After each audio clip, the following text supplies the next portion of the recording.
Terrible. What's up? What's up, guys? We're back. Your air is cool, Mitch. We're happy to have you on. And fuck yeah, man. That's the Canadian MMA podcast. We're here. Josh, Mitch, Strazzella, the one, the only. I got to tell you, man, one of my favorite BC fighters. First fight you did for BFL, your first pro fight, was crazy as fuck. And I just liked your style since then. And I always wanted to have you on. And then I knew you were kind of Josh's buddy and everything. So I'm really happy that we get to have you on the podcast today, man. How you doing? I'm good, man. Thank you. Thank you for having me. Yeah. Yeah, I remember you did like a podcast, like a breakdown of me and JR's fight. And then we got a couple like #2 fight of the year. And then I think like there was a performance of the year and everything. So yeah, that was cool. Made me feel good and brought light to this, and yeah. For sure. That's what we're trying to do, man. You guys are doing good work, and sometimes the people just need to know. So we're trying to make people know about all of that shit. But yeah, Sure. fucking BFL. Do you know what's happening on June 9? Like, do you have like an ID or anything? Because I know something is brewing, but like we don't really have confirmation of nothing yet. What do you like? What do you mean? Yeah, because like UFC is there the next day. I think they're kind of involved in like because this like from what I heard, this show was planned for later, and then when For July. Yeah, so when the UFC was announced, like the next show was kind of pushed forward, like pushed a little bit before. So yeah, man, it's just day before the UFC. You know, the UFC is gonna be in town. Everything. I don't know, man. I'm just saying. It's got to be something. Yeah, it's gotta be like, the thing is it's like it could be like looking for a fight, right? Like I don't know if Dana's done that in a while, but that it could be that. That's kind of like, it's kind of what we're thinking. Like why else would they move like the event earlier, right? Because it was like a request to move the event the day before UFC. So it's like, there's got to be something. There's got to be some sort of joint. I don't know. I think it would be looking for a fight. Yeah, I've seen Jamie Siraj on his Instagram story has been very vocal about it. And like just yesterday, I think he said going to be fighting in front of Sean Shelby and Dana White, and he's confirmed for the event. So yeah. But the thing is it's like we think that, and then it's like we could be wrong. You know, and it could be something totally out of left field. So, but that's what I'm thinking too. Like, I mean, it would make sense, right? Yeah, no, for sure. Go ahead. Do you think that this? What do you think about this matchup in terms of like fighting in front of Dana White? Do you think it's a good sort of fight to get his attention if you were to be fighting in front of him? Yeah, well, it's like they haven't even announced who I'm fighting.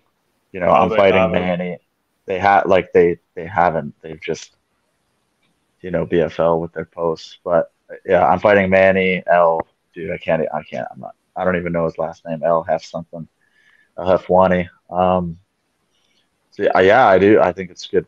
I think it's a sick matchup for us to showcase for sure. So, yeah, it's dope. It's like I'm already motivated, obviously, after this last one, but you know, like really, like if I were to see him, that would be cool. But like, dude, I like when I'm walking, it's like don't look at me. Like I can't even. I don't want to see my dad. I don't want to see my friends. I don't even want to see fucking Josh. You know, and he's usually right there. So I'm just like, you know, I can worry about that after. But yeah, I think it's cool for. Of course, for the guys that like got bigger records and everything that are close to the UFC, because they get a chance to get signed. But it's cool for guys like you two on the card that maybe don't have as much experience. Like I don't really think that if you beat this guy, you're getting signed to the UFC at 3-1. No. So, but it's like early process of like, oh, I seen this guy there, I know him, and then when you build your record up, it's easier for them to call you, let's say, to the contenders or whatever the fuck they're doing, because they remember you, they saw you, and when you were earlier in your career and everything. Yeah, it doesn't hurt. You know what I mean? Like it doesn't hurt. So, yeah, unless like I say, like knock him the fuck out and then say some like crazy ass shit like on the mic, maybe that, on the mic that they've never given me. I've never done a post-fight interview ever. You got to be a champ to have that privilege. Fucking privilege, all right, yeah. Champs only with the interviews, but yeah.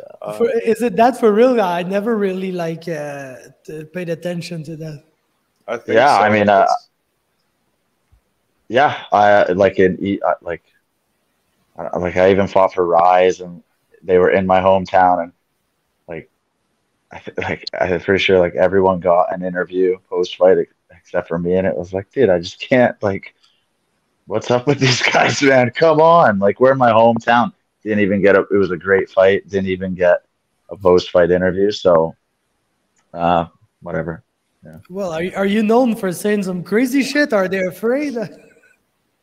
Maybe, I don't know. Follow me on Instagram and see a bunch of crazy COVID shit. You built up a reputation with these promoters, man. They can't give you a mic in front of a live crowd. Nope. Hot mic, black helicopters, and crazy shit. Like they got the SWAT pulling in and they're pulling up and everything. Yeah. Yeah. So you expect striking? You expect grappling? Oh, he's back. He's dead. He's there. Let's go, Mitch. I don't know what happened. No, I don't know either. But yeah, well, what do you expect out of that fight? Striking, grappling, a little bit of both. Yeah, I would expect striking for sure. Like that's the main thing. Yeah, like I mean, you never know. We expected Ali to shoot like right away. Like he stood like he was standing. So that's kind of like a great example of like you never know.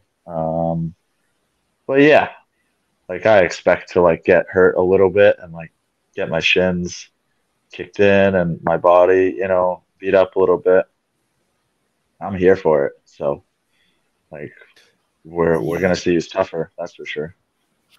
I only seen him fight once, but I think he's like striking based. I think that's what he prefers in theory. He's a big boy. He's like long, he's rangy. He trains with good people, so yeah. Now, last I heard of him, he was going crazy for his brother last time. Yeah, dude, I saw that. I was with I fought that night, so I was in the stands, like literally right above them with John, and like Casey's a buddy of mine. I trained with Casey for years, and when that happened, it was like, yeah, he went off, and it's like fucking, the ringside guy like grabbed him and was like, told him like to sit down, like a little boy, like sit your ass down and fucking relax, because it was like, I mean, it was obnoxious. So, but it's his brother, so it's like I get it, but it's like, come on, bro. You know what I mean? Like, I don't know. Does the fact that his brother just fought like one of your bros, Casey, kind of change anything for this fight, or is it also business for you end of the day?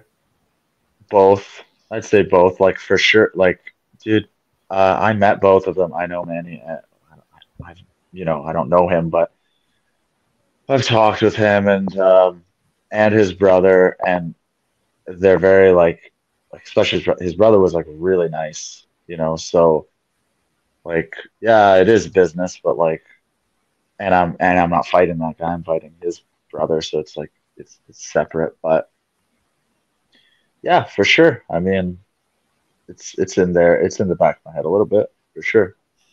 For Casey, fuck yeah.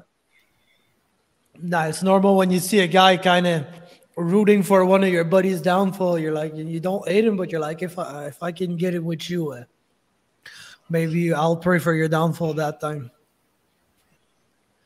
Yeah, man. So but it's just like, I'm fighting for me. I'm not fighting for anyone else. So the main goal is like, it's for me. So for sure. I got a question that maybe not your favorite, but I really wanted to know, was Ali's sub like a choke or more of a stretch? Yeah, dude. So like I've been I've been in submissions where like I could recall like one or two where it's like I feel like I'm gonna piss my pants.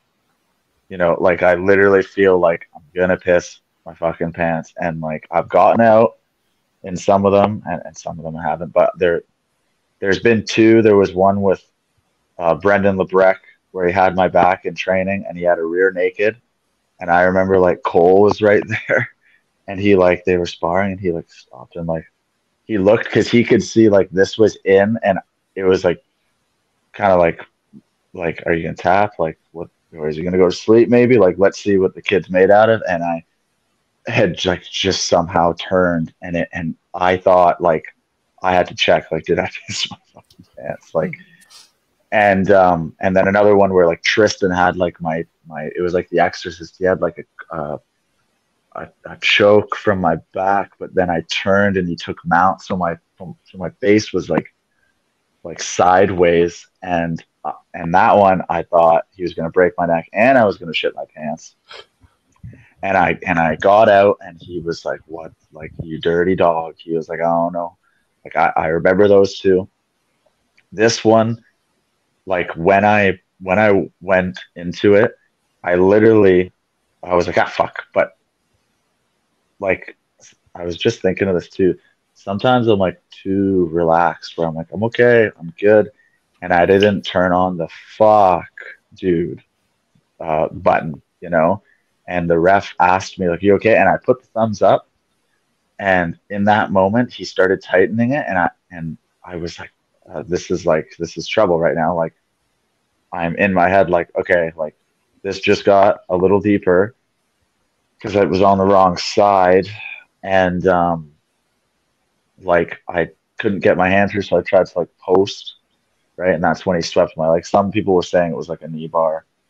It wasn't a knee bar, but that like compressed like my whole shit, and like I just like, dude, I did not want to tap. Like I did not want to tap, but it was like in that moment, like there was a window where like maybe I go to sleep, or maybe because I've thought about it, or maybe I try and get that wiggle room, even though I was pretty, like once he swept me, I'm on my side.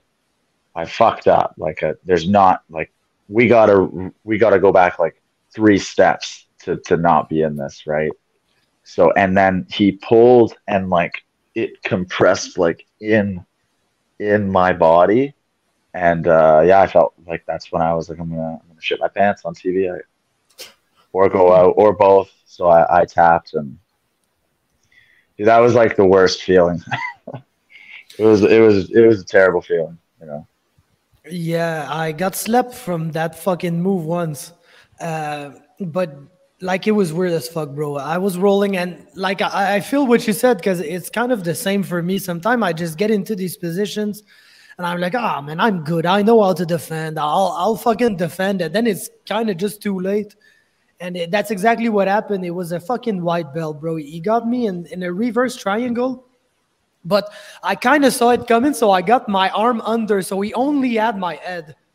So I was thinking, like, he can't choke me from there because he doesn't have my arm, so it's not a triangle, like, so he can't have me. So I was trying to fight, and he just was able to, like, bend over and grab my leg just like Ali did to yours. And the only thing I remember is saying to myself, fuck, I'm not good. Then I woke up.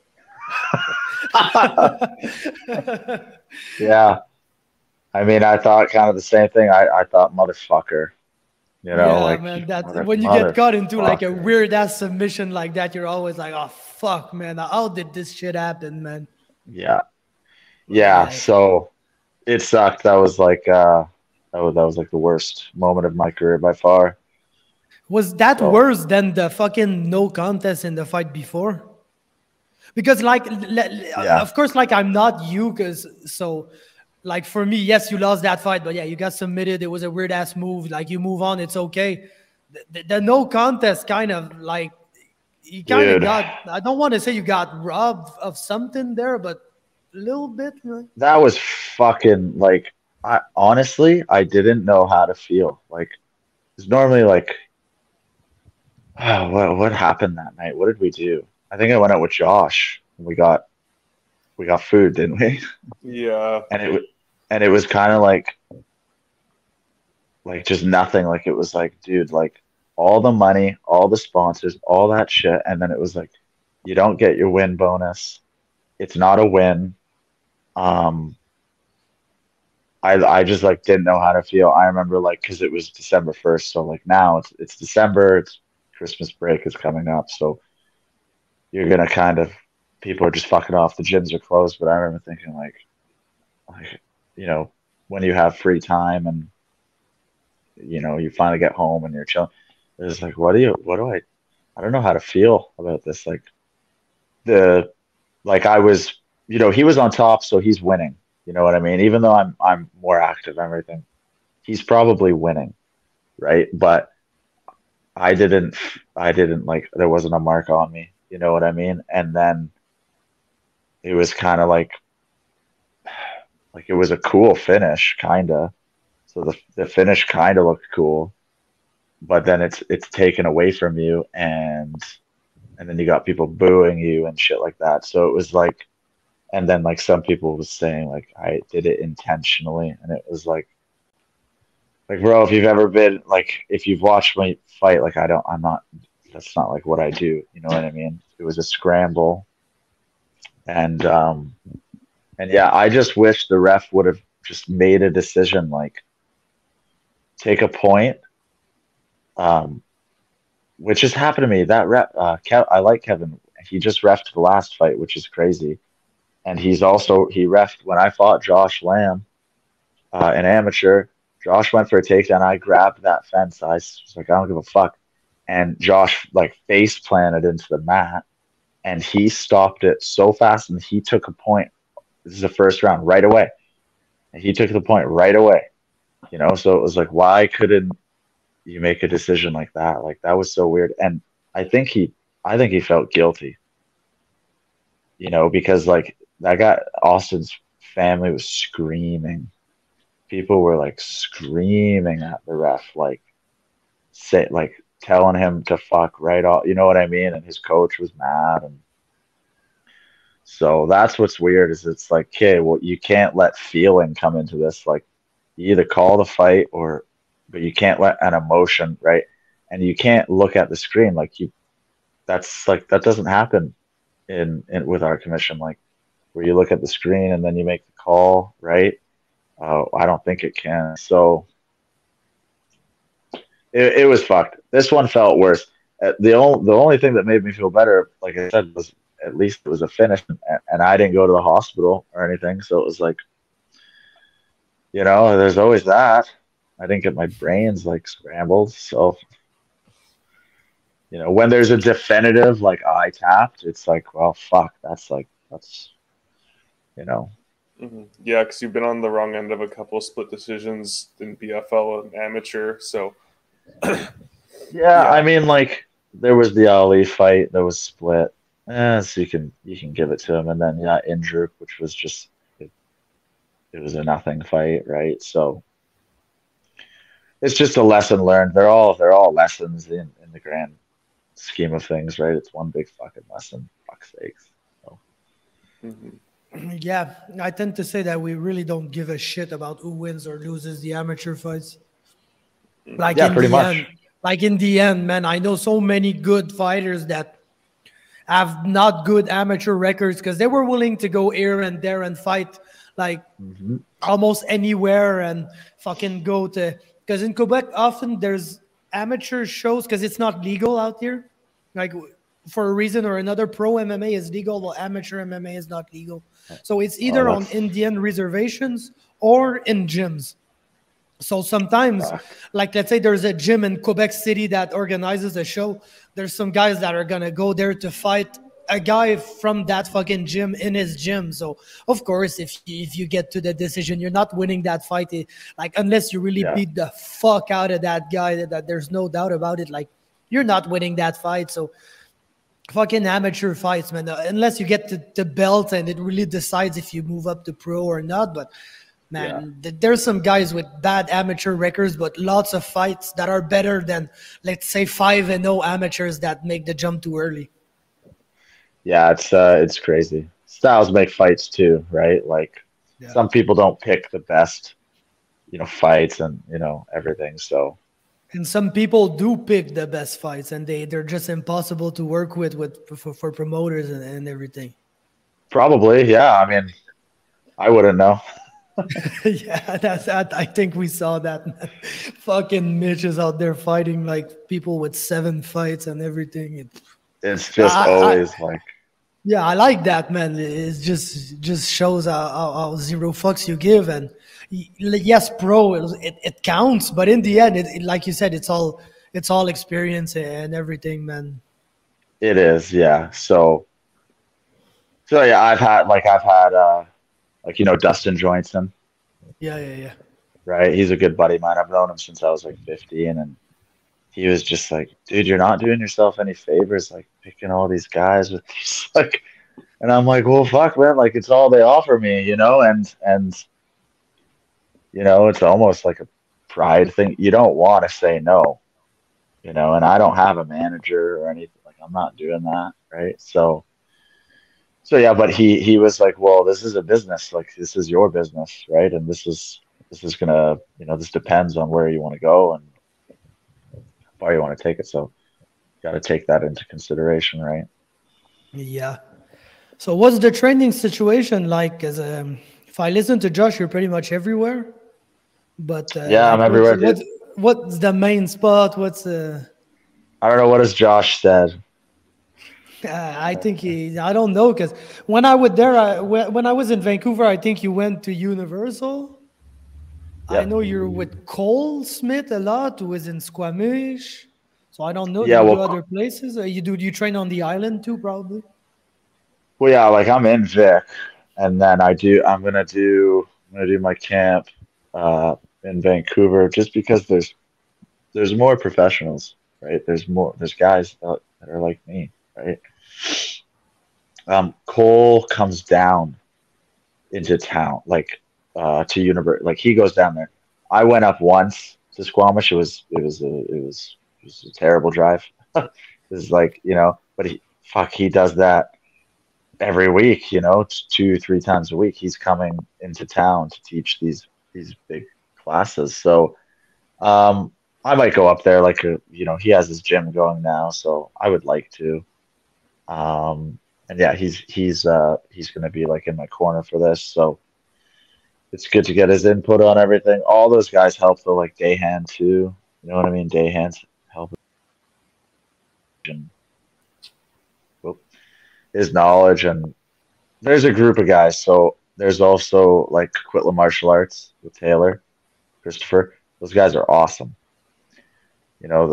His brother Ryan and then Blake. They just, yeah, you want to come train? Yeah, come.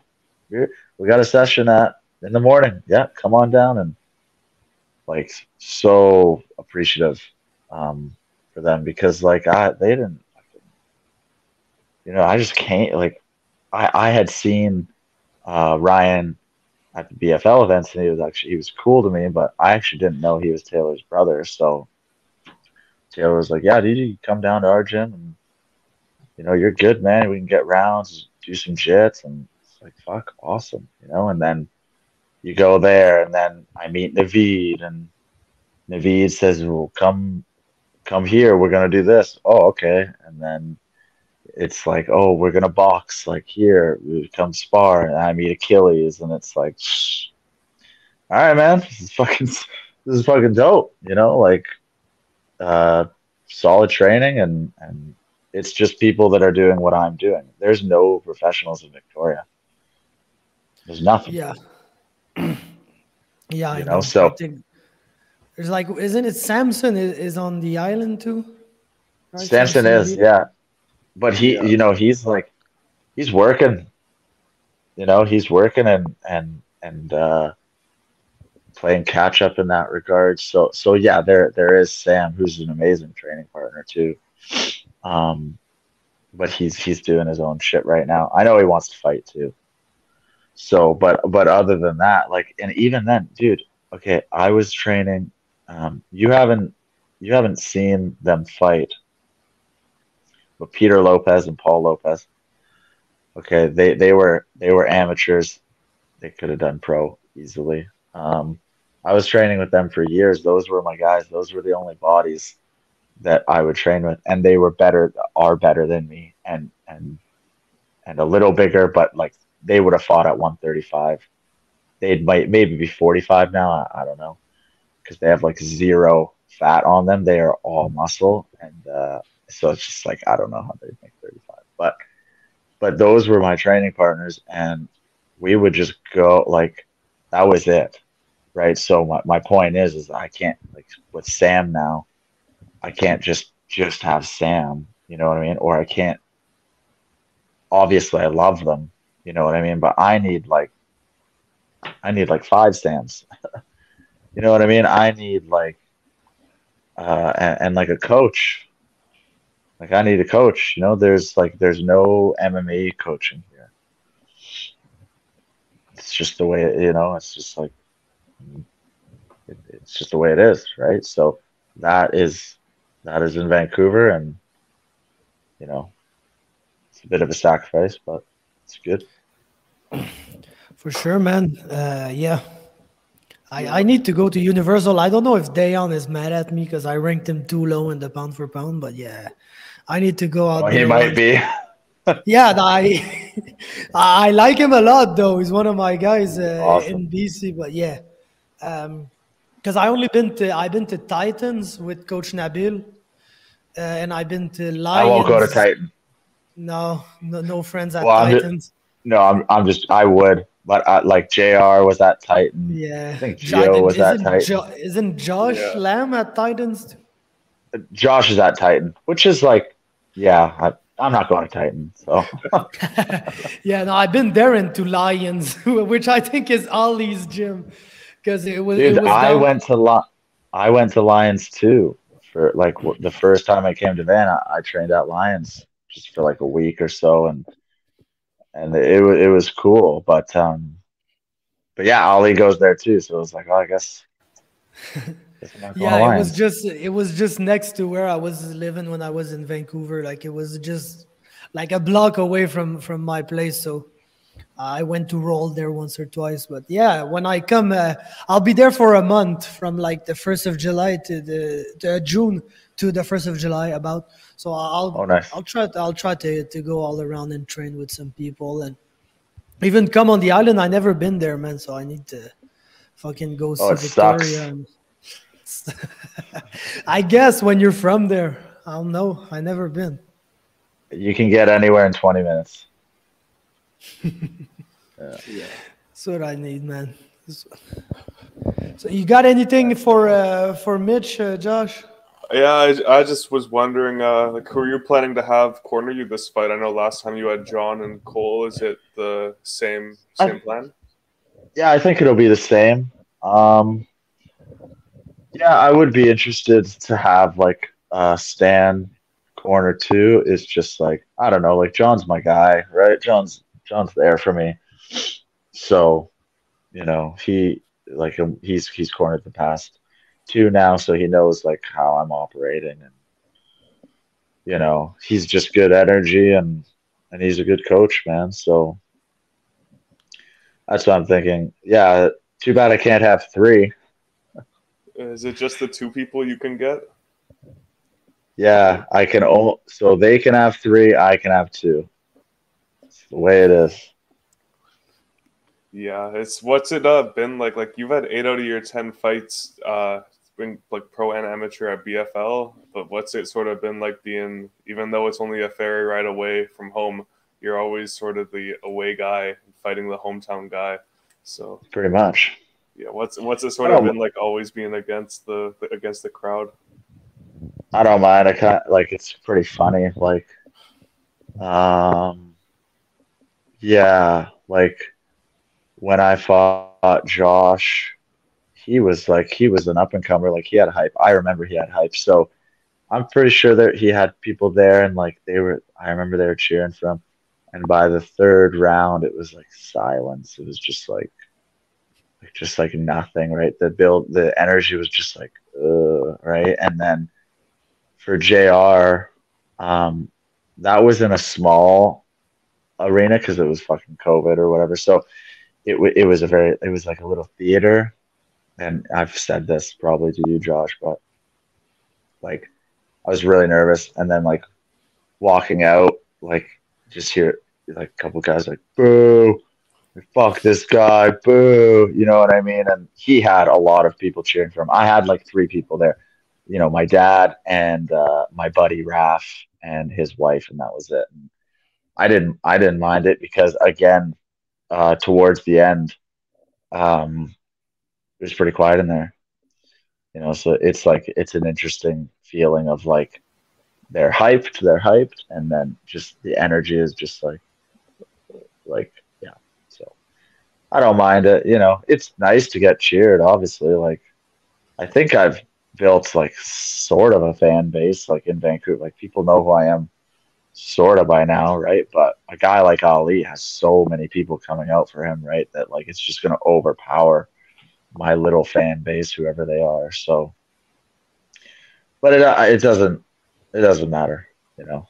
In the end, it doesn't matter.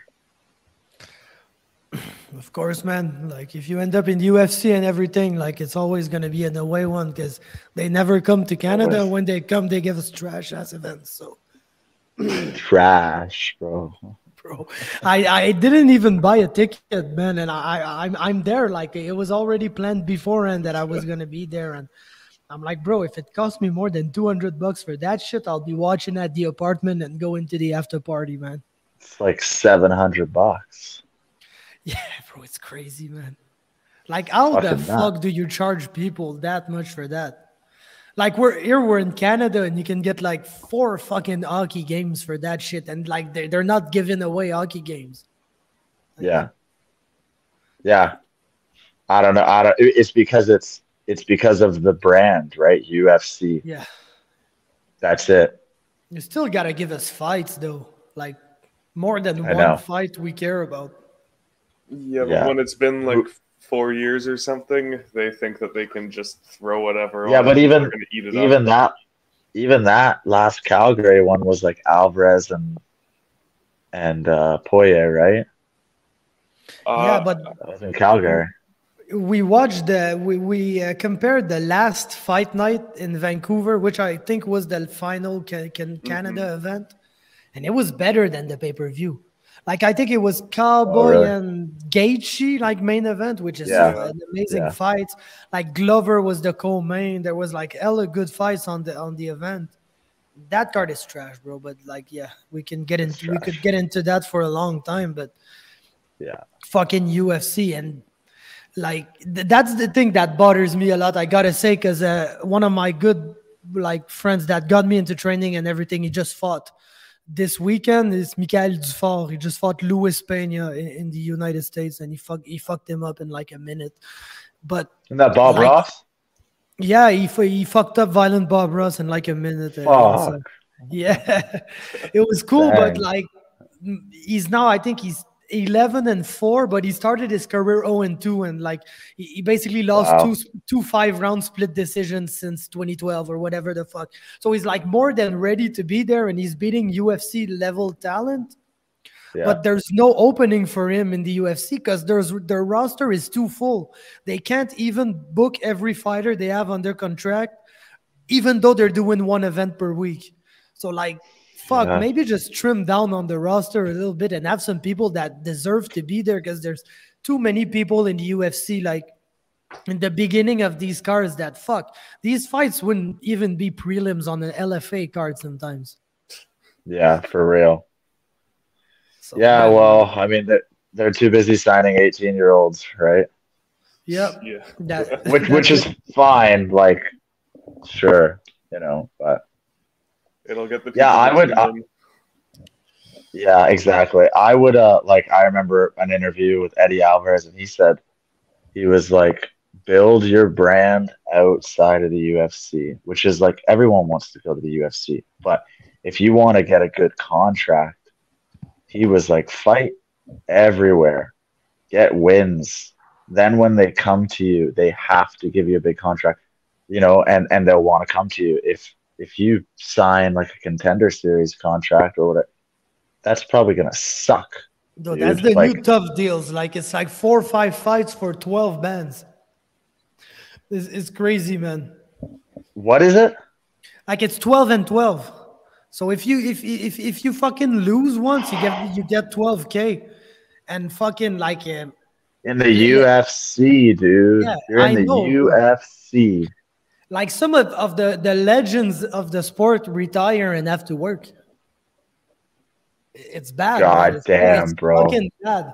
Like I always said, everybody is missing 1-0 on their pay.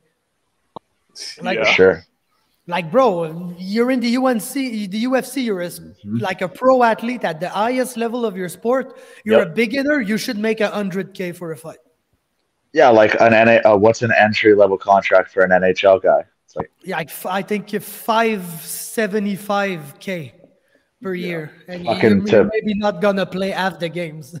You're fucking benched, you know? Yeah, insane. Yeah, the revenue splits are crazy in like MMA compared to every other sport. Like, and bro, that shit it's fucking worth 12 billion now. They tripled the value since they bought it, and I'm pretty damn sure nobody tripled their pay, like except for maybe Adesanya, who went from let's say nobody, but from like a normal guy to a champ. Yeah, he probably tripled his pay because he's a champ now. But for any middling UFC fighter, nobody tripled his pay. Nobody even like got 5K more, bro. It's fucking stupid. The revenue split is just getting less and less and less every year, man. Yeah, it's fucking depressing, dude. Honestly. And like no sponsors. Like I remember everyone said like, well, you make all your money on your sponsors, you know, and you can't even have your sponsors in the cage now. So it's like, so yeah, you're getting 12 and 12. Like, yeah, Patrick Cote was like a well-known UFC fighter, but by no means he was like a highly ranked guy or a champion or anything close to that. He could pull like 75 to 100K in sponsorship per fight. They just took that away, man. It's crazy, fucking crazy. And like what's crazy is like they brought in Reebok because they were like, we want to be like the NHL. We want an official. Okay. So are you gonna pay them like the NHL too? No. It was like $2,000 for a sponsorship. Like, what the fuck, dude? Like, even what they get now. Champs were getting 40K, which is dumb as fuck, man. Fucking joke. Yeah. Oh man, and they were making mistakes on the fucking fight kits. We all remember like the Jose Silva and fucking Giblert Melendez. Giblert. Yeah. I mean, fucking joke. Yeah, for real, man. Ah, shit. We'll let you go, my man. I'm really happy that you took the time to speak to us, and just know that anytime, bro, you got a spot on the podcast. So just hit me or Josh up if you got some shit to say, and we'll just bring you in, bro. Thanks, bro. I appreciate that, man. It was a pleasure. This was fun. For sure, my man. Anytime. See you. Yeah. Thanks, Mitch. Okay. Saturday sparring. Josh, be there. Yeah, at VMA still. VMA. You gotta fuck Josh up for me, man. You gotta. Let's get it. Cameraman. No, you gotta start training and fucking spar Mitch till you get good. Yeah, I think Michael Imperato would be happy about that. He probably. Yeah, I owe him some lessons, so we'll get it going. Let's go. Thanks a lot, my guy. Bye. Yeah, thanks, bro. Take care. There it is, Mitch Strazzella. Really glad we had him on, man. What a guy. Yeah, man. I'm glad we got to have him on the podcast too, man. It was a quick 35 minutes, man. 40 minutes. Yeah, it went by quickly as fuck. I just watched the time and I was like, damn. So let's talk about some fights. Yeah. Let's start with my guy, bro. We're starting with Dufort. What do you think about that?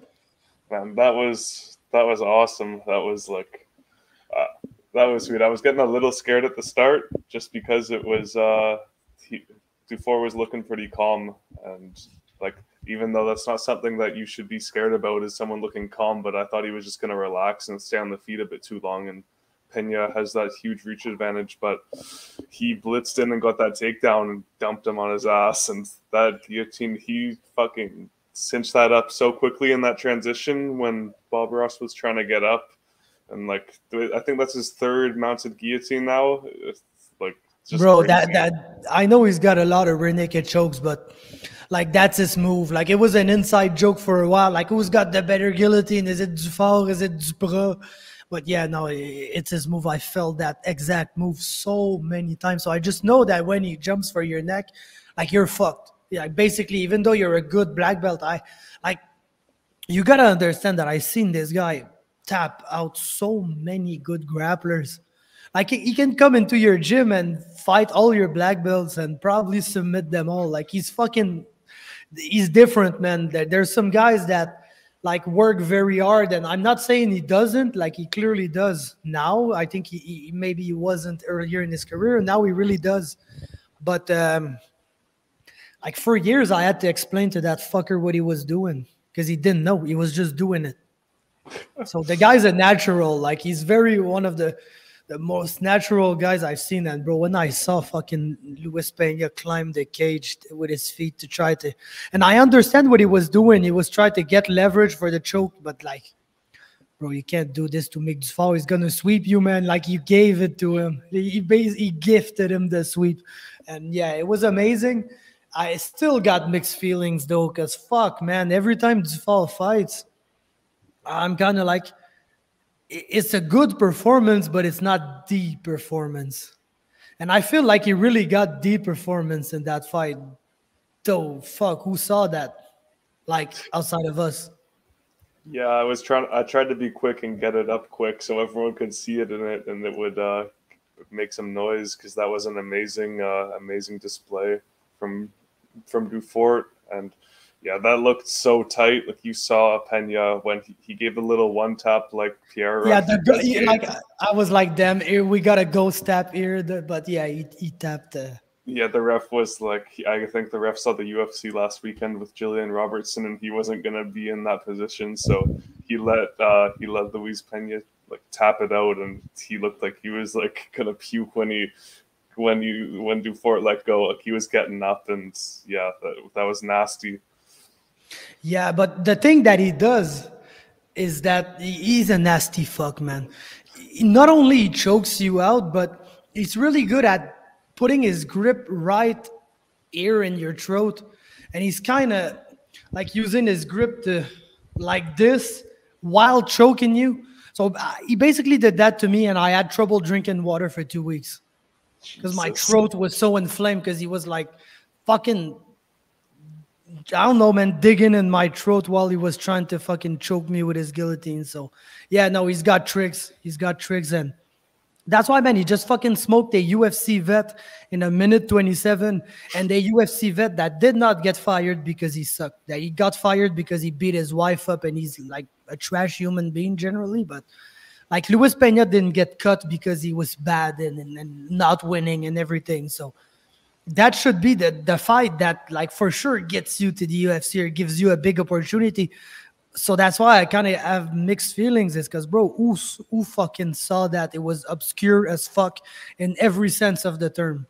Like, it was dark as fuck in that place, and the event was obscure. Like, the level of fight was a little better than I was anticipating. But yeah, no, it was an event that took place for sure. I just don't know, like, if you want to see, like, if you weren't there and people wanted to see what happened, I just don't know how could they find this, like. So yeah. Yeah, I think the most obscure thing about that was like the featured fight on the card and not the main event. Yeah, I know. It was weird as fuck. Before that, I still don't know if there was like a 50-50 raffle, and like they brought Trevor Peak in to pick who was the winner, and the guy had such a fucking southern accent that I didn't get if the winner was winning a picture or a pistol. Yeah. So maybe somebody won a gun at this event. I don't know. Maybe. Yeah. Trevor Peak's from like way down south with those like standing hammer fist punches that he throws too. I was sad we didn't get to see any of those from anyone at Aries Fight Series 16, but yeah, that was awesome by Dufort. Yeah, let's fucking hope Guram gets injured and he can fight John McDessie short notice in Vancouver. That would be it. I've been looking. Yeah, I was scouting the card, and we got only one lightweight fight, and it's not even official yet. So yeah, he could do welterweight. I guess they like if there was something falling through, they'd go get like a real welterweight. But like worst case scenario, they don't find any real welterweights. I think Mick could do welterweight for once. Like if it gets him into the place and it's like maybe one of the like the let's say something happens with Mike Malott, bro, this Falk can fuck up Adam Fugit. Like no problem about that. I'm pretty sure. So yeah, let's see, man. Let's hope for him that something happens. But like I was saying with Mitch, yeah, the prospects are grim for everybody because the UFC, they're not cutting too much people and there's just too many fighters and they kind of suck, but they need to get the fights on their contracts because the UFC, I think they're kind of legally obligated to at least propose like I think it's 3 fights a year to people. And if they ask you and you say no, well, they asked you, but like they I think they're legally obligated to do that to every person under contract. So yeah, they're having a tough way with that. Yeah, we might see some new loopholes in the near future if they can't cut some people soon, because it sounds like, yeah, that Dana White Contender Series method hasn't been working out too good for their roster management, because there were some times when they would sign like 4 or 5 people, and now they're like 1-2, 1-1, or not even get a win. If they're exciting, they get the contract. Yeah, I always said the biggest problem about the Contender Series is Dana White. Like, yeah. I know it's this shit, but like the way that he looks at fight, he's not like a very good scout.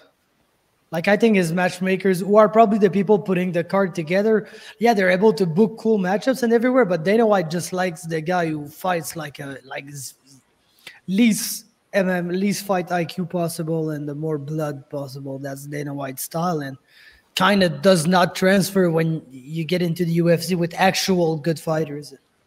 Yeah, well, like all you need to know about that to see it proven true is watch the Romero versus Mike Breeden fight and then try to guess which person made it into the UFC after that. Yep.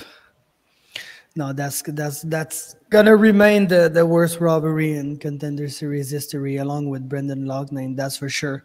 So yeah, we got some fights to talk about, man. I just want to briefly talk about Avoc. They had an event in fucking Red Deer, Alberta. There was a couple of pro fights there. Matt Kryko won in the main event against Jarrell Askew. And I'm very happy for him because Matt Kryko is a good fighter with a not good record. Like, I think he's 9-10 now with a draw. But, like, he's the guy who fucking took Shane Campbell on 24 hours notice when Mike Hill just disappeared. Basically, fucking disappeared after making weight and everything. They never had a word from him again, and he flew the scene. So they needed somebody for Shane Campbell to fight, and Kryko took that fight. So, like, the guy's a warrior. He's a cool fighter. And Jarrell Askew, it was a guy with, I think he was 12-7 or something like that. So a guy with a winning record, he was able to defeat him. So that's cool for Kryko. Then we had a light heavyweight fight, Lorenzo Celis against Anton Tokarczuk. And Celis won because I don't think Tokarczuk is winning fights anymore. I think he's like 4-6 and may have lost his 6 last fights.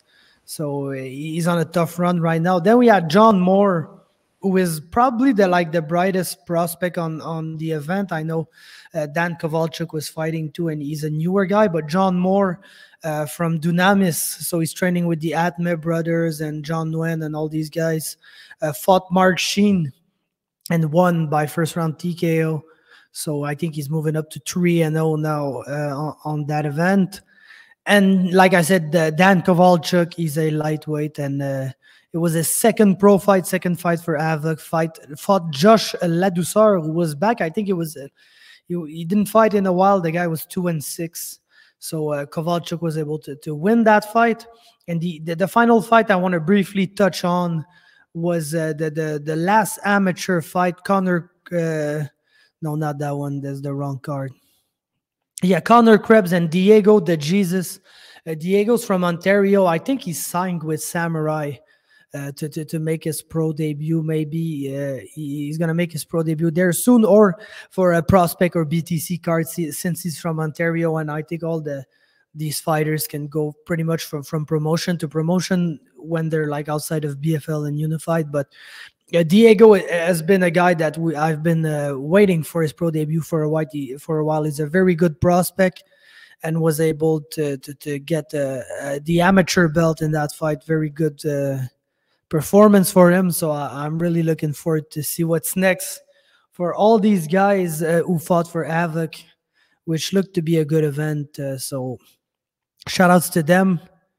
And then fucking let's talk about some prospects fighting now, because they had their PFC 16 event at the Rebel in downtown Toronto, and it was great, man. Like, general thoughts on the event, it was great. Production was very rough. Camera work, they had troubles, and like camera work and production, because sometimes the switching between the cameras, that they were switching to a camera that was just filming whatever the fuck. But like, that's really the only issue that this night had all around, because the fights were crazy. People were getting submitted in crazy ass submissions, some broken limbs and everything. Like, almost all of the fights delivered. Like, we could say that there was no boring fight on that event. There were some fights that were least exciting than some others, but like, generally for a card with 11 or 12 MMA fights, to have no boring fights, it was a great event. So really good matchmaking. To be honest, I had some doubts about some of the fights on that event, except for one. They all turned out very well. So amazing matchmaking by Alex Caporici. Shout out to Jamie Champion and all his crew, because the prospect event was great. It was one of the greatest events we've seen yet this year. And yeah, man, that's my general thoughts. How about you? Yeah, I thought it was a great event, like you said. Like, started off with 5 submissions in a row, which was crazy, and then looked like the LaCroix fight was going to end with a submission 2 for a second. So I thought we were just going to go through all like the 11, 12 fights, just straight submission after submission. But even after that, it was great. We had 4 fights went to decision, and they were all entertaining ones too. Like, had one really fun back and forth one, or 2 of them actually, with the Foster fight, which was really fun, even though it was 30-27s. Like, both guys had their moments. And then the Imperato and Montezuma fight was also really great. Like, back and forth fight.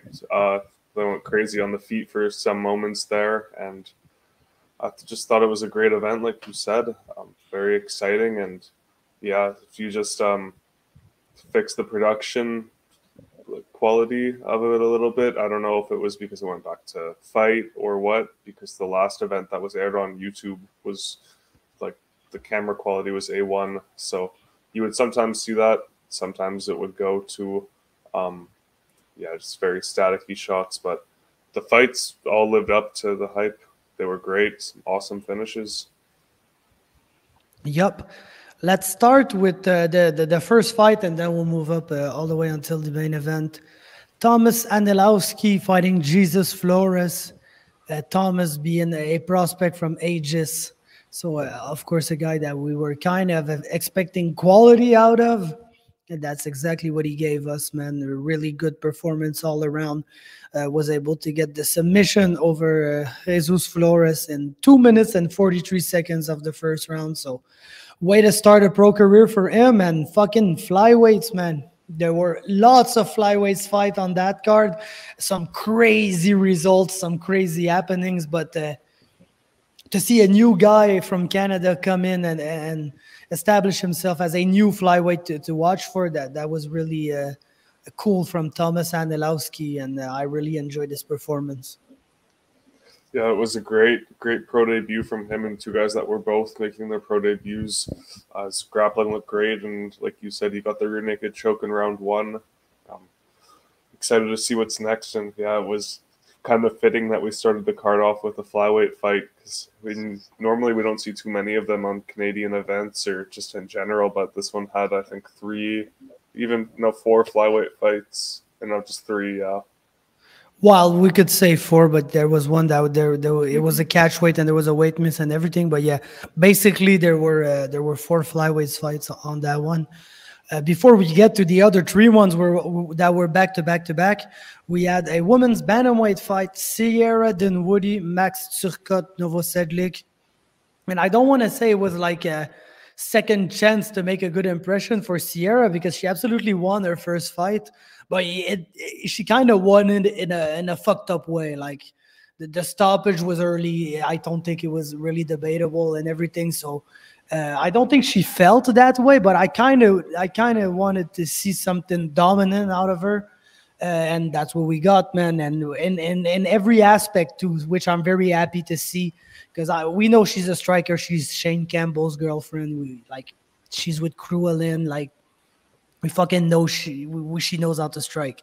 So to see her just get the takedowns and be dominant on the ground with advancing her position, the ground and pound, the elbows and everything before she was able to get the finish, that's what I want to see from a prospect who is a striker, basically, to just be able to fucking dominate somebody on the ground like that and get another cool first round finish for her. So yeah, first performance, not her fault, but was kind of weird. Second performance, that's an A+ for me. Yeah, she looked awesome again in this. Like, it wasn't, she did show like a lot of potential in the first fight, although it wasn't like the big finish that everyone was wanting. Like, she still looked really good in the short amount of time we saw her, but to continue it on and show the other facet of her game in the grappling was sweet to see. Yeah, she just looked really good. I believe she's at 135, so another women's bantamweight prospect to look out for. Yup. Then we had Anton Patoshki, Jonathan Garcia, and that was nasty as fuck.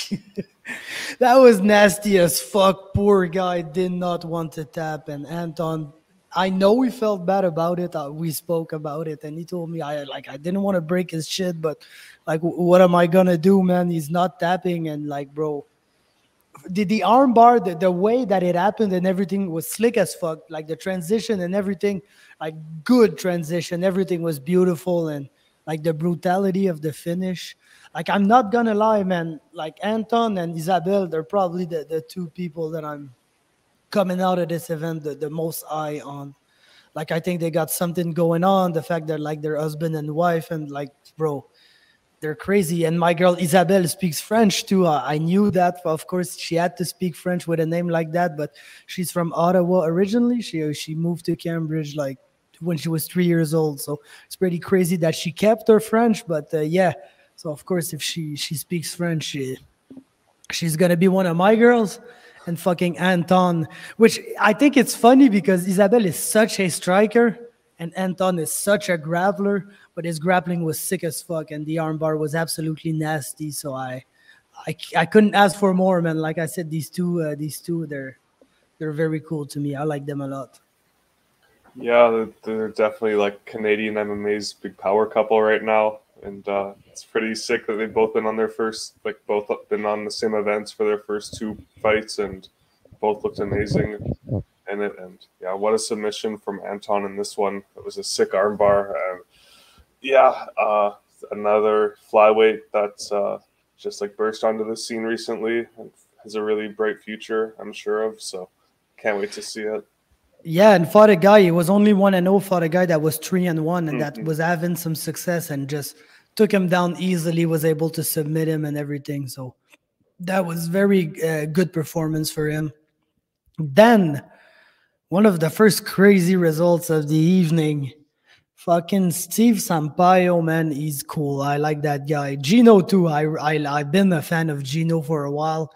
And I think Gino looked amazing in that fight. Came out, striking was working, takedowns were working, good ground and pound, the elbows and everything. And really looked like he had it all figured out. We've seen Steven go for the exact guillotine that he got Gino with a couple of times during the fight, and Gino was always able to win the scramble, end up on top. But I don't know what happened. It was just one time too many, or I don't know if Steven like made a specific adjustment from like the way that he tried the guillotine before, and like he felt something and Gino and just adjusted and was able to get the choke. I'd be very intrigued to hear from him about what changed between like the first time that he tried it and the final time that he tried it where he finally got it. But yeah, Steven never stopped trying in that fight, which made it a very good fight, but a fight that he was not winning at all. And the way that he just snatches victory like that, man, with a quick guillotine was great. Cool comeback win, cool upset win, because I don't think Steven was coming in favored to win that fight against Gino. And it kind of showed like in the first minutes. But yeah, Gino is technical. He's got everything. Steven is just a fighter, and he's not going to stop trying. And that's going to make him super dangerous in every fight. Yeah, I completely agree with you. Like, Gino was looking really sharp to start the fight and looking really good, of course, like winning the majority of it until that guillotine. And I think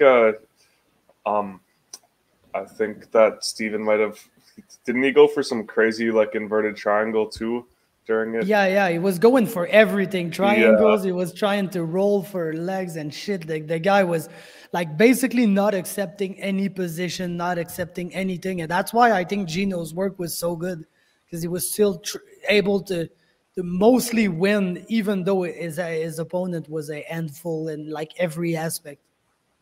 Yeah, he just like Sampaio just wouldn't give it a break, wouldn't stop just trying any submission attempt he could like think of to try and pull off, and eventually got one of them too. So yeah, that guillotine was sick. A great comeback win for him, and yeah, I wasn't expecting that result for sure. And Sampaio was vocally wanted to take his spot in the rankings after, so I'll be keeping an eye out on for the next time you release yours for that flyweight division. Yeah, no, he's got it for sure, man. Like he beat the guy, he's gonna be over the guy. That's how it works. The fact that Gino and Anton were kind of angling for a fight. Now Steven won that fight, so I guess that makes it Steven against Anton, and that's a cool ass fight. Both 2-0, both really exciting prospects that were able to do great things in their both fights. So I'll be looking forward to that matchup or any matchup involving these two guys. And then that one was kind of tough for me, man. I won't lie. I love Matt Dawson, but Benny is my friend. Benny Otoru is my friend. And fuck, man, he had done his homework. He knew what to do. Like Benny's is a very good striker and everything. And like I think he could have like beat Matt Dawson standing, but it would have been a fucking handful. Matt Dawson is like, he's like that everywhere. He's a fucking thunderstorm, and you got to deal with it. Even though, like, I'll always remember the Gabe Sagman fight where Gabe basically took him down for 15 minutes and absolutely controlled him from top position. But Dawson did not stop to throw elbows from under and everything. And at the end of the fight, if you looked at the two guys, Sagman was looking like he got his ass beat in that fight. He was all busted up, one swollen eye, cuts everywhere. And Dawson, yes, got dominated, lost the fight, but did so much like physical and like visual damage to his opponent in that fight. So it was always going to be a tough time for Benny to deal with Matt. So he did his homework. He saw that every one of his 4 losses, he was taken down and he was dominated from top. So he said, I can do this too. I'm going to do that too. And everything was working out till he got caught in an armbar and fucking lost. And kind of sucks for him because he's 1-4, and that's a very bad record for a not bad fighter at all. And for Matt Dawson, bro, this guy does not give a fuck, man. Like, I'm not even sure he trains that much. Fucking comes in, fights, and goes back home to his 700 kids and his full-time job and fucking does not give a shit until he comes back for another event and does it all again. And sometimes he wins, sometimes he loses, but he's still one of the most fun fighters around in the country, in my opinion.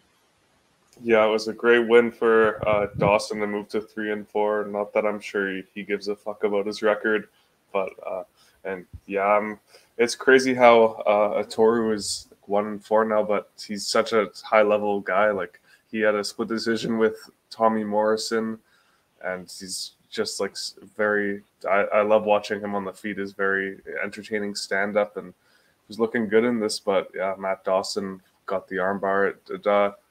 Didn't it? I'm pretty sure Toru escaped the first one, or it looked like he was going to get out, but then he just wasn't able to. And it might have been a different fight because there was a lot of armbar attempts on this card. But yeah, it was that one. He was able to clear the legs and almost sit down, and Dawson was able to re-angle his legs to get the correct angle on the armbar, and almost like he had Benny down, but he was able to get back to his knees, so he kind of reshot the armbar from there, and that's where he really like got the finish. But very, very cool stuff from Matt Dawson from under to get the submission like that. It was pretty cool, but we know he's dangerous from there, so it's that's the thing with Matt Dawson, is like you can beat the guy for sure. It's not gonna be fun. It's not gonna be fun at all. Like he's gonna be in your face. He's gonna bust you up. He's gonna be like the most annoying motherfucker you can have in front of you. So, props to him, man. He got that one. Then, Isabelle Lacroix, Amanda Lovato. Funny game plan from Lovato. I won't lie. Like her game plan was like, I'm not striking with this girl. I'm clinching. So she clinched up with her and ate like 400 knees to her body. Basically, that's what happened for 2 rounds. Then third round, there was a takedown and a cool submission attempt from Lovato that like Isabelle kind of got out of, but kind of got herself back in. And then like we were wondering, is she gonna get it? But I feel like Isabelle was able to always stay calm from the top. Like yes, she was caught into a submission, but like she did not make any like sudden move or that would like help her opponent to get to better her position. So yeah, there was the submission attempt there. I don't know how close she was to really finishing the armbar, but it was definitely there. I think it probably gave Amanda the third round in my book, but she got pretty fucked up for the 2 first ones. So there was no way she was winning that fight. Yeah, it was a great performance from Isabelle. It was great to get to see her throughout a 15-minute fight, because last time she made pretty quick work of her opponent. So yeah, her grappling against the cage looked really good, landing lots of those damaging shots, like not just laying there on her opponent or resting in the clinch. Like yeah, she was scoring points and looked really good in there. What round? Can you see around going to a 10-8? Because I know that one scorecard was a 29-27. The second, probably. Mm-hmm. Yeah. Yeah.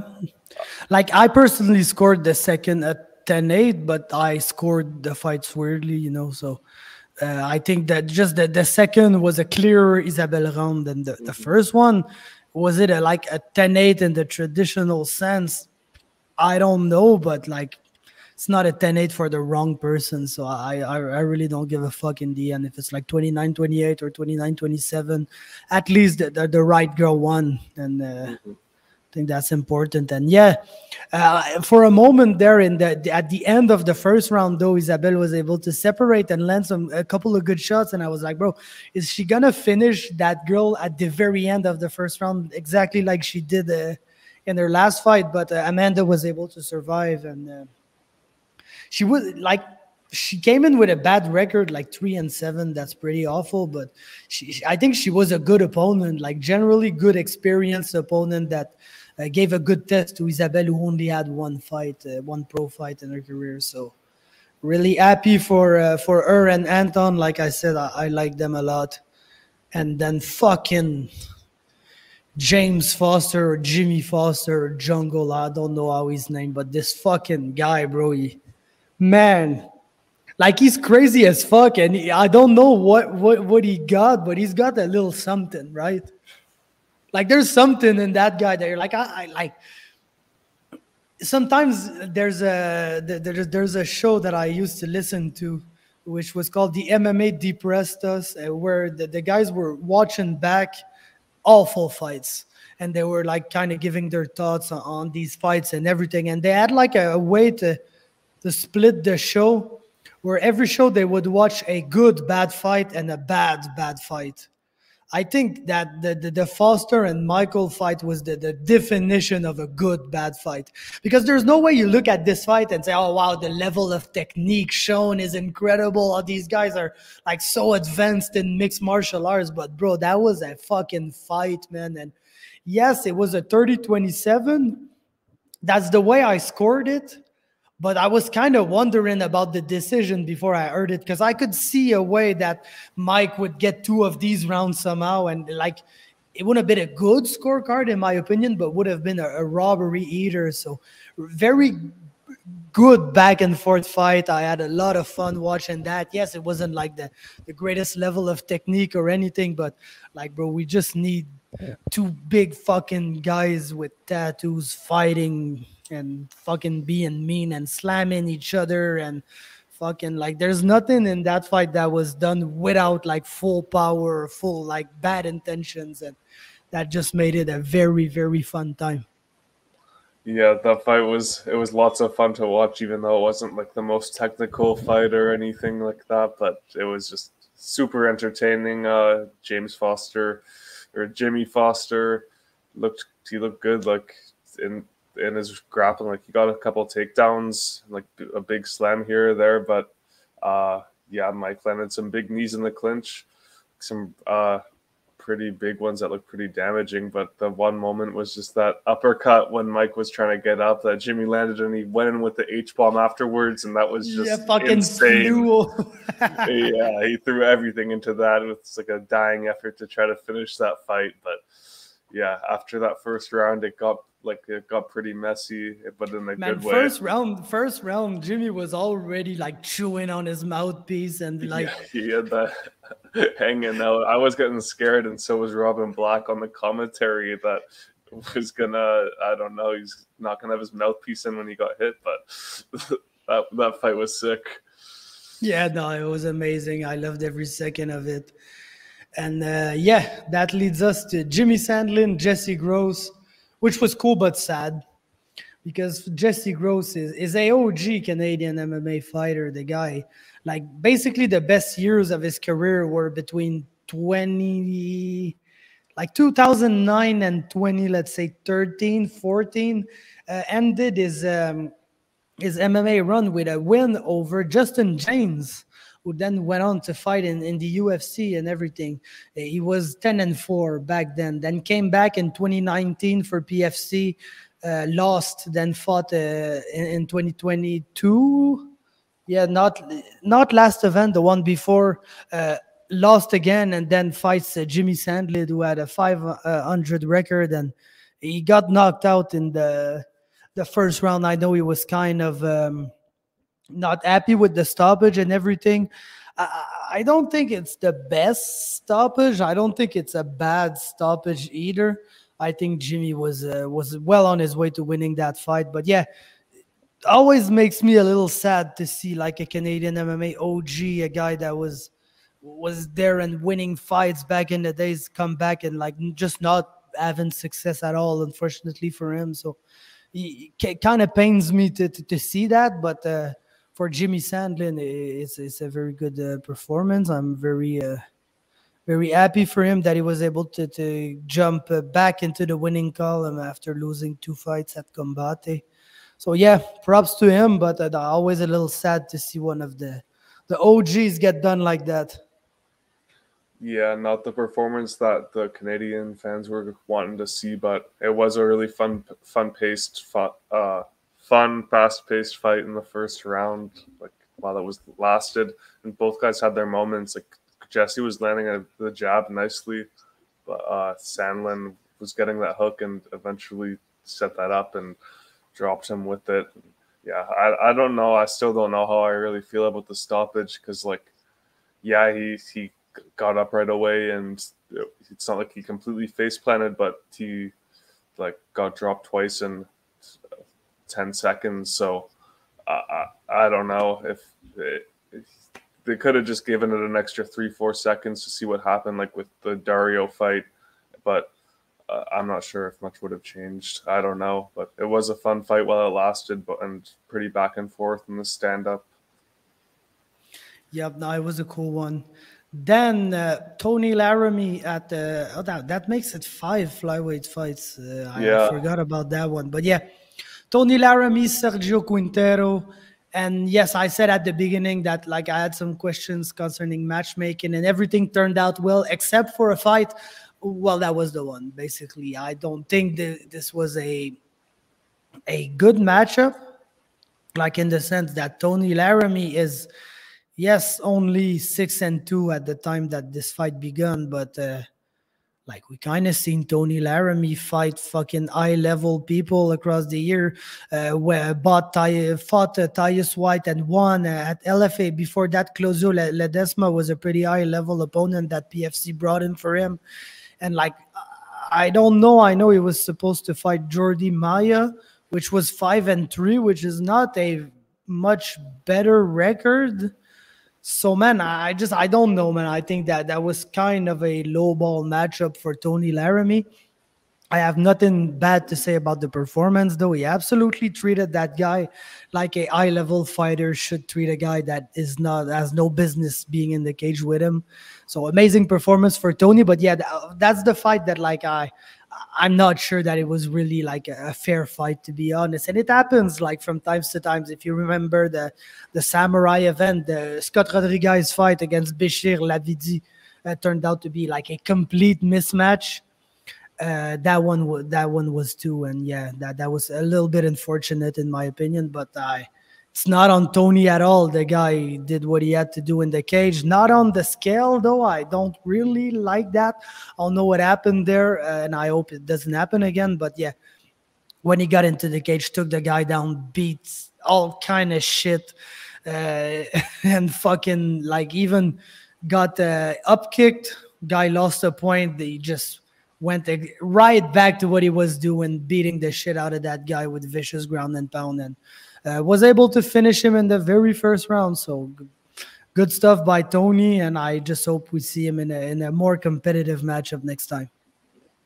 Yeah, he did everything he was supposed to do. It only took him 50 seconds to drop him with a nasty left hook, and he was like a Tasmanian devil when it went on the ground, like with those elbows and just flurries of hooks of ground and pound. Like it was crazy. I haven't seen someone with that much like urgency to finish the fight in a while, but credit to Sergio Quintero because he was like trying to buck him off of Mount and he wouldn't stop trying to fight, but he got beat, like his face got bashed up pretty bad. Like there was that time like right before it got finished when he went to his fours, like there was blood pouring out of his face. Like I think that's what prompted the finish because the referee could have stopped that fight like 1 minute before. Yeah, it was a crazy onslaught of like 3 minutes of nonstop punches from Tony Laramie is what it felt like, sort of like he wanted to get that guy out of there bad, and he did. Yeah, no, it was good stuff. It's just like when you see him fight, you kind of see that this guy is very close, if not already UFC ready. And fucking the 4-3 guy from Mexico was not a good, like, fair matchup for the Mexican guy, unfortunately. But yeah, his opponents had a combined record of 2-2. So yeah, no, exactly. But you can only fight the guy that's in front of you. That's what Tony did. So good job to him. Then Michael Imperato, Caleb Moctezuma. That was a good fight. Imperato came in strong in the first round, getting the takedowns, working on the ground, advancing position. Like all that Musa Tolliver did not do in their last fight. Fucking like he got him to the ground, already advancing position, looking for stuff. Like that's what we want to see out of these fights, and that's almost all the time what Imperato gives us in his fights. So yeah, went right back to that, won the first round. Second was really close. Third round was all Moctezuma. I think Moctezuma kind of had an awakening in that fight. Like midway through the second round was like, damn, when I'm on top of that guy, I can just punch him and I'll just win. And he won from there because Imperato had no trouble. Like when he was missing on his takedown attempts, had no trouble pulling guard in that fight because he's very, very confident in his grappling game. And yes, he's very, very good from under and everything. But Moctezuma was a big guy and just fucking was able, when he took the top and realized that if he just punched Imperato, it was hindering what he was trying to do, but was also making him win the fights on fucking having top control and punching his opponent. So that's what Moctezuma was able to do. Imperato had a cool sequences where he rolled for the legs. I think, was it in the second or the third? I don't quite remember, but from guard, rolled for a heel hook and was very close to finishing that heel hook, then used that to just sweep and take top control. That was pretty cool. Unfortunately, I don't quite recall what happened, but there was a scramble and Moctezuma was able to get back on top shortly thereafter. But yeah, there was some cool transitions, some cool stuff in that fight. The Mexican had a very impressive performance. Generally, Imperato did great too. And yeah, that's it, man. That's it. That was a good fight. I totally enjoyed it. Yeah, it was a really good fight. Like pretty back and forth. The clearest round, in my opinion, was the first round for Imperato because, like you said, that like honestly, like the way I scored fights, I gave 10-8 to Imperato in the first. So my official score is a draw. Like I give the two other ones to Moctezuma, but I feel like the two rounds that the Mexican won were way closer than the one that Michael won in the first round. So my official score was a 28-28, but yeah, I get why it's all 10-9s and like normal scoring. Yeah, I wouldn't have had a problem with that if he had the urgency as Montezuma had on the ground. I think it definitely could have been a 10-8 because Imperato was like doing whatever he wanted to, really. It's passing guard and getting to mount it sometimes too, but it was a really strong opening 5 minutes for him. I think he had control for at least like 4.5 minutes of the round. So, but from there, like Montezuma, he's like so violent when he gets on top because in that second round, he's just letting it go as much as he could. So just running down shots to end the round. And we had a classic Imperato moment at the end of this. Was it the first or the second? End of the second. I think it's the second where like Moctezuma clearly is like going for punches. Then the bell rings, but he's kind of like that. So he still drops his punch. And Michael's like, yo, just hit me after the bell. Fucking push kicks him. That was great. I like that a lot. Yeah, that was funny. And yeah, Imperato, he had a good like couple leg lock attempts. He's really smart at using them to get back up to his feet and snatching them up whenever they present themselves. But that third round was pretty fun. Like I thought Imperato had an argument at some moments. Like it looked like he was getting the better at some points of the stand up exchanges on the feet, but Montezuma landed a few nice knees in the third and was able to end the round on top. But it was a really fun back and forth fight. Like it kept going back and forth in the second and third round. You never knew who was going to end up winning the fight, and so many momentum swings. It was great. Yep. I think like there could be like maybe people at the event wouldn't say that because like the Foster and Gurmoudi fight was such a fucking like crazy brawl, but I think like there's an argument like to be made that one of these two fights is the fight of the night, and I can't like really tell you which one I like the most. There was one that was a crazy ass brawl, but like I said, not very technical or anything. That one was less crazy in terms of like crazy knockdowns and uppercuts with a guy kneeling that basically lifts him up and fucking drops him. But yeah, no, it was back and forth, good technique by both, good stuff. So yeah, I like that fight a lot. And then let's move on to the co-main event. An absolutely hilarious fight between Cal Prepelec and Josh Henry, who before the fight, I was looking at his record, like 11-6 against Cal Prepelec. That's not a good record. Then I saw the fucking guy who was like 5'4" at lightweight.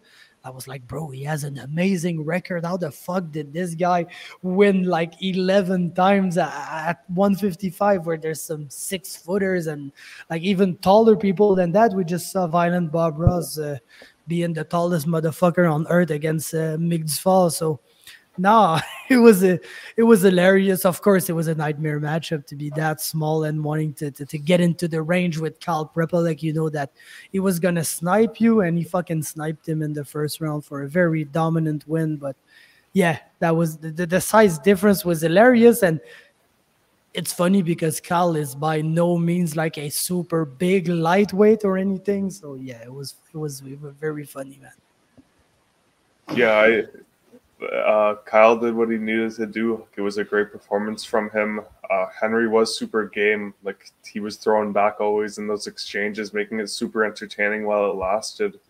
And Prepelec landed some nice body kicks, and he was able to like stop all the takedowns Henry went for, because it wasn't going too well on the feet for him. Like, Kyle was landing those big body kicks and trying to take his head off with some head kicks after stuffing takedowns. Like, it was a great performance by him, and he even got a takedown of his own at one point, but rocked him with that 1-2. And like, those, he throws ground and pound shots or just like finishing shots in such a unique way from anyone else, like straight arm just going crazy from them, and they look like they pack a lot of heat, because it was finished him pretty quickly after landing that 1-2. Yep, good stuff by Cal Prepelec. Always a pleasure to see him fight, one of the OGs there too. And in the main event, we had one of the ultimate OGs, even though he's still quite young. He's one of the most experienced fighters we have in Canada, and now he's back on the Canadian scene. Is Jordan Meehan fighting Ricardo Chavez, who was supposed to fight Strania last event before Strania was all kind of suspended and couldn't fight. So he waited for that one, came in, and man, like, if there was one criticism for that whole event, it was that the main event was the slowest fight. It was by no means a boring fight, but it was like the slowest fight of the evening. And like, I don't know why Jordan had such an emphasis on controlling that guy, as you can see by his post-fight interview, where he basically said that he was controlling him. Like, if he didn't say it 10 times, he didn't say it once. But yeah, he controlled him. He controlled the fuck out of him. And there was some moments on the feet where he got the better of him too, was able to drop him and everything. So good performance. Jordan Meehan hadn't fought in a while. Like, I understand him wanting to get his feet wet again with like maybe not a typical Jordan Meehan performance where he's gonna charge with his head first into everything. So yes, it was a good performance for him. Very dominant performance in the main event.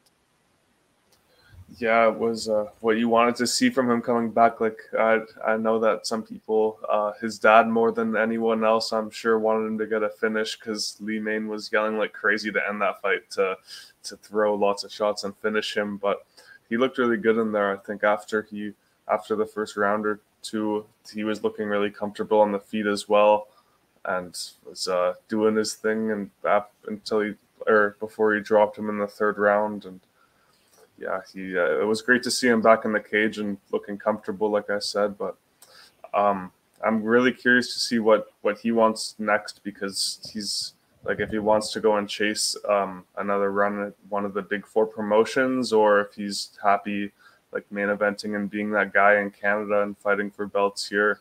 So I don't really know. What are your thoughts on that? Man, to be honest, like, I wouldn't mind either. I'm happy to have him back. Like, Jordan Meehan, like we said, he's still young in age, but the guy has been fighting as a pro since 2006. So we're like 3 years away from 20 years as a pro, which is crazy. Which is crazy as fuck, since he's like 33, I think, right now. So if he began like first pro fight at 16 against Rory McDonald, we all know the story. It's pretty legendary. But yeah, I don't like, you never know, man. You never know. If he really reinvents his style and becomes like more of a cautious fighter, like we saw in that fight, I think there could be ways for him to have success in one of the biggest promotions. But like, I really don't know what his intentions are. I'd be happy with either, honestly. I just like to see Jordan Meehan fight. So yeah, wherever he fights, I'm gonna be watching. Yeah, this was probably something to talk about before the fight, but did you see Chavez's record like vary across different places? You saw it? Yeah, I was I pretty saw it. confused when they first announced him as 26-11. So I was like, hold up, I thought he was 20-15 on Tapology, and then I go and look him up on Sherdog to see which one's correct. Then it says he's 12-14, and but I don't know. It's I've just never seen a record vary that much between Tapology and Sherdog to 20-15 to 12-14 is nuts. Yeah, the only time we saw that was when the Ukrainian Conor McGregor fought in the UFC, and we basically found out like during fight week that the guy had finessed his old damn record. That like if you took all the fake fights and everything away from his record, the guy basically had like a losing record or a close to 500 record, and the guy finished his way all the way up until a UFC fight. So I don't know about that. To be honest, bro, he was there and he fought Jordan Me, and it's weird. It's always weird. Like I don't know what to say, man. I don't know how to say what I'm thinking about right now, to be honest. But yeah, it's weird. There's something there for sure. Like it's just not, his record is not varying like that randomly. So there's something there for sure. Yeah, I think there might be something there. So yeah, man, that's it. That's yeah, it. And we went through everything.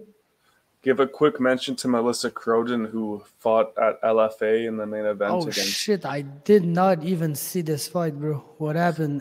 Yeah, she fought Jacqueline Amarin, or no, that was the girl that. No, that was the Ashley Nicole fight. Yeah, no, she fought Jacqueline Cavalcante. What's with these Canadian girls fighting Jacquelines at LFA in main events for the belt? But yeah, she fought Jacqueline Cavalcante. Both girls were 4-1, and the first round it was going good for her until it wasn't. And yeah, she got dropped quite a few times in the first round, but really showed a lot of heart, and it was super impressive that she was able to stay in there and was able to stick around. And yeah, her karate stance looked good after that. Like she was throwing lots of kicks, but just lots of single shots in the fight. She was able to make the distance and secure a couple rounds on some judges' scorecards. Like the scores were 50-45, 48-46, and 49-46, I believe. So I don't know. Yeah, it's pretty varying, but it was a good effort by her. It was a tough first round, but she recovered from that and fought back, won a couple rounds, but wasn't enough. She's going to bounce back, I'm sure of it. So, yeah. Yeah, no, she's going to be back for sure. I'm just looking at her opponent that like had fought for UAE Warriors and PFL challengers and everything. So it was a pretty good opponent that she had in front of her. I completely forgot about that fight. Like I had no Wi-Fi this weekend, to be honest. So the only thing I really watched was Dufort and then the Prospects fight because I was back home for that event. But no, it was a nightmare just trying to fucking get something to run where I was at. We were in a cottage with my family, but it was like in let's say 2 hours north of Montreal, which is pretty north, to be honest. And yeah, no, the reception and fucking signal and the Wi-Fi and all of that was pretty bad. So I had to watch on data, and I did not get to watch pretty much anything this weekend. Like missed both Bellator, saw one UFC fight, and it was fucking Norma Dumont, and I wanted to kill myself. Missed the boxing, missed everything, man. So yeah. You didn't miss much, but from the big promotions, like the boxing fight was better than anything else that put on. That Stotts and Patchy Mix knockout was pretty nuts. UFC. Yeah, but I saw the highlight, and it was a 1:20 fight, so I feel like I kind of saw it. Yeah, sucks for my guy Rafion though, man. Fucking guy loses twice in his career, and it's both like super early knockouts where he gets like absolutely like flattened crazy knockouts too, with a spinning back fist and a knee out of nowhere too. So that was crazy. Yeah, but UFC was horrible up until the last couple of fights, and even then, fucking the Friday Bellator with Liz Carmouche in the main event. Like Greg said, I watched that event when the main event came. I just said, no chance, bro. And he closed everything. No, apparently, like, she lost the first 3 rounds, then went and got a submission in the 4th round, which is nuts. But yeah, I didn't watch that shit. No, there was no chance. No chance. But yeah, it was a pretty busy weekend, just especially with Dufort and Croden fighting outside of these Canadian events. And yeah, it looks like we're chilling next week. I know we got XMMA. Yeah, we got Jamie Lynn, XMMA, which I think there's did you see our Louis and the other guys rebooked? Yeah, for that event? When I was looking for it, I saw Louis not on there anymore, but we still got Mandel Nallo and Francesco. Yeah, Francesco is fighting for pro debut, I believe. Good guy out of H2O. That'll be interesting. And yeah, fucking Jamie Lynn in the UFC. That's a big one, yeah. It's she's fighting up at 135 for this one, right? Yep, against Ailey Cohen. Let's hope for Ailey that everything's right this time. 3rd time's the charm. Yup. And I'll try to have some guests next week too for the podcast. We might have to do it a little earlier, but I'll try to get that done. I'll let you know when it's done and everything. But yeah, that was it for this week. Thanks, guys, for watching. Thanks to Mitch, man, for the great interview and for the time and everything. Such a good talk. And thanks to you, Josh, as always. That's it, man. Let's get the fuck out of here.